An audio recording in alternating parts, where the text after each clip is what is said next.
And good morning, student. So now we are starting very important topic: controller and final control elements. So till now we studied process. Till now we studied the process. Then this complete block diagram. So here the real question is, who's actually controlling the process? Then who's taking the action?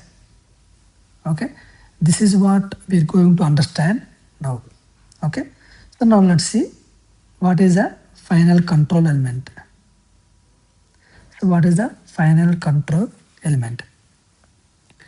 So this is what the last device in the control loop, right? It will start from here, right? That's what we discussed number of times. So this is the last device in the control loop. So it is the device which is directly acts on the process, right? Suppose, for example, if you want to control a temperature on the CSTR, temperature using the steam, so we use the control valve. Okay, if you want to control electrical heater, okay, we use the variable transformer. Okay, so always remember. So final control element means a device which actually changes the process physically. Change the process physically. Remember this very important point. If someone asks what is the meaning of final control element, so it's a device which actually changes the process physically. Okay. Now let's see.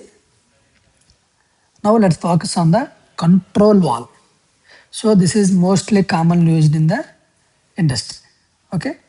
So control valve works based on the air pressure signal. Okay, that means controller gives pressure signal, valve changes the flow rate. So this is what happened. Now let's see in this figure. So now let's see this diagram, very important. Image very clearly. Okay, at top we have air pressure comes. Okay, at the top we have air pressure comes. Inside we have a diaphragm plus spring and the connector to this stem. Then bottom we have a wall plug. Okay, at the bottom we have a wall plug. So working is very important. So listen carefully, this is very heart of the topic. So when air pressure increases, okay, diaphragm pushes down, right? So that means the stem moves down. So then plug becomes a very close. That means plug closes this wall. Then flow become a decreases. When air pressure increases, spring pushes up and stem moves up and valve opens. Then what happens? Flow increases very fast. Okay. So this is important topic, the air pressure and how it's working on control valve. So in industries, we use standard signal 3 to 15 psi. Okay, 3 means fully open, 15 means fully closed. Okay, so depending on design, we have different types of valves. One is air to close. That's what we discussed. This is what air to close. That means if pressure is more,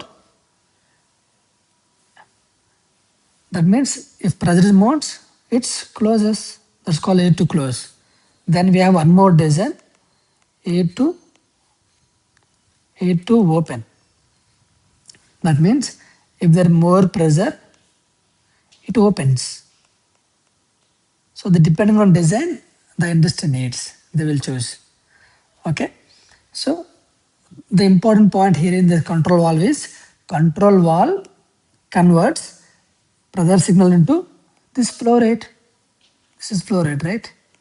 So remember, this is a very important point. Control valve converts pressure signal into flow rate. Okay. Okay. Now we'll go to the components of a controller. So inside what's going on this control part, we'll discuss now. Okay. How this temperature becomes a pressure. This how this signal will go to the final control element from the controller. This is normal question, right? We are getting number of times. Okay. Now we're going to see this complete control part. Okay. Remember, this is a control part. This is very important. Why? Because this control is a brain of a control system. This is brain of a control system. So what is controller? First understand the basic idea. So this is a control device which takes the error, right? Did you see that? Do you understand here?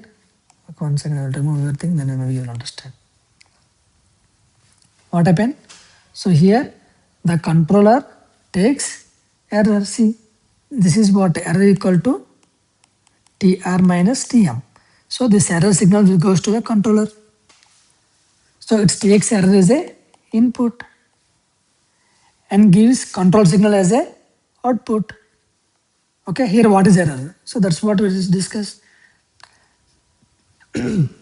So here, what does control do then?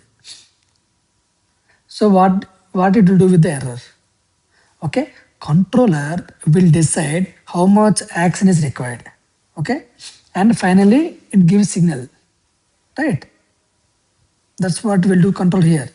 But what happened? The control output is a pressure signal. Remember always. This output is always pressure signal or maybe the current signal. Depending, but if the final control means that definitely pressure signal only. So how control converts signals? Okay, it's the most important concept. So temperature, what temperature cannot directly operate the wall, right? Okay, so we convert step by step. So now let's see these are the steps in the, what are the components or steps in the conversion. So first block is a transducer. So it takes a temperature as error. That's what the temperature difference, right? So it's converted into the electrical signal. That's called current signal only. Okay. Then we have one more component, that is controller or recorder. This is called next block. Okay. So it takes a current. Okay. Then it adjusts, amplifies based on the control X. Okay. So only current signal will be there. Then we have a converter. That's called I2P converter. That's what we discussed in the lab. Okay. It converts current to pressure signal. Okay. So there we can change from current to pressure. So then we have final output. That's called pressure signal. Okay. Now we got the pressure signal from here. So this goes to the control valve. Okay. Then let's go to the flow rate. That's what we discussed till now. Okay. Then what will happen? From temperature to current. So from current to pressure. Okay. Why this conversion is important? Why we need this conversion, these many blocks? Because temperature is a measurement. Okay. But how the valve works? The valve works based on the pressure. So we need this conversion. Okay. Important point is, think and remember always. Okay. Controller is a decision maker. Controller is a decision maker. That means it takes a error and it decides a action, then it sends the signal. But what happened? But it cannot directly move valve. So it sends pressure signal only. Okay, what is the step 5? Control output. That means the output of control will go to the pressure signal. The pressure controls the pressure. What will do? The pressure controls the valve opening, flow rate, and heat input. Okay, so that means controller does not control process directly. It only gives the signal. Okay, it only gives the signal to the, sorry, it only gives the signals. Control valve does not actual controller. Okay, so let me explain full step. What is the suppose set point is given, the measured temperature comes, then error is calculated, then controller process error, then converts into the pressure signal, then valve adjusts the flow, then process changes. Okay, so control here converts error into a pressure signal to control the process indirectly. So remember always, controller is a, remember this is very important point, maybe you never forgot. Control acts like a brain. Okay, valve acts like a muscle.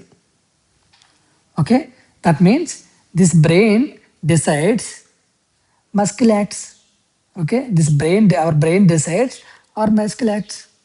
Okay, this is what our controller. This combination of both control plus final control element. This is called a control mechanism. Okay.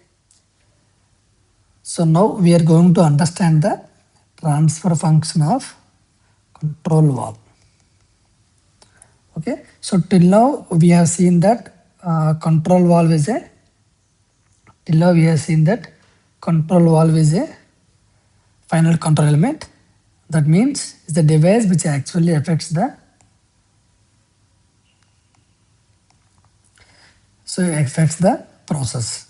So here the controller only gives the signal, but the valve is that one which physically changes the flow. So now we will develop a transfer function. So now we will develop a transfer function. So first we need to clarify, clearly identify the what are the inputs and output of the control valve. So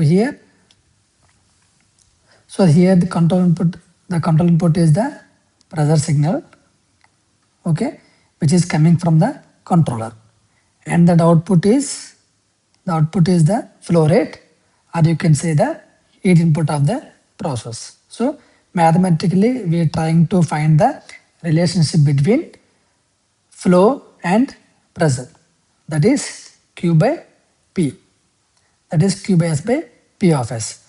So now in general, so the control valve behave like a first order system. So we can write it as a transfer function is Kv by tau Vs plus 1. Okay, here a Kv called valve gain, or maybe the steady state gain.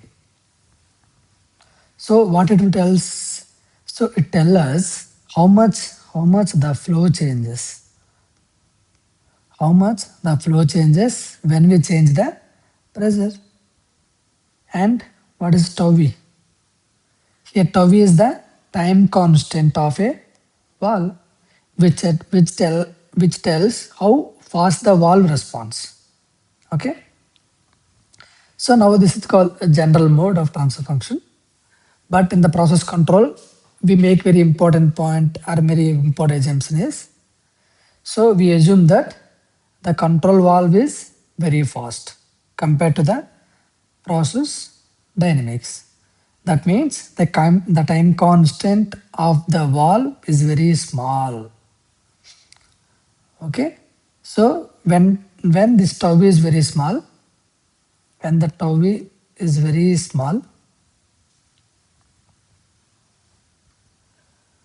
so we neglect it, and the transfer function simplifies to Q by P of S is equal to Kv.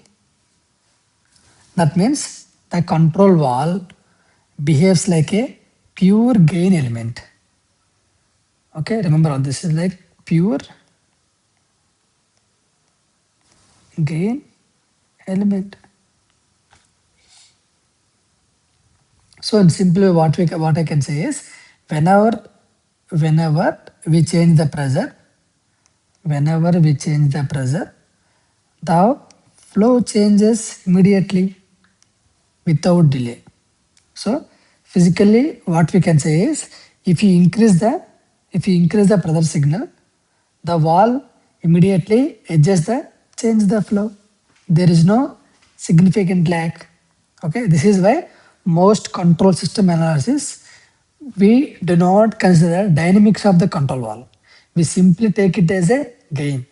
Okay, simply take it as a gain. This is very important. Please listen always. Okay, because most of the control system analysis we do not consider the dynamics of the control wall. Okay, we simply take it as a gain.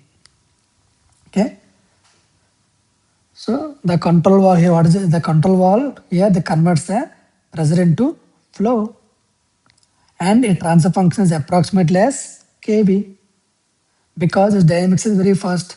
So this is the key idea. Remember, you should remember for exams as well as the understanding the system behavior or maybe understand the systems.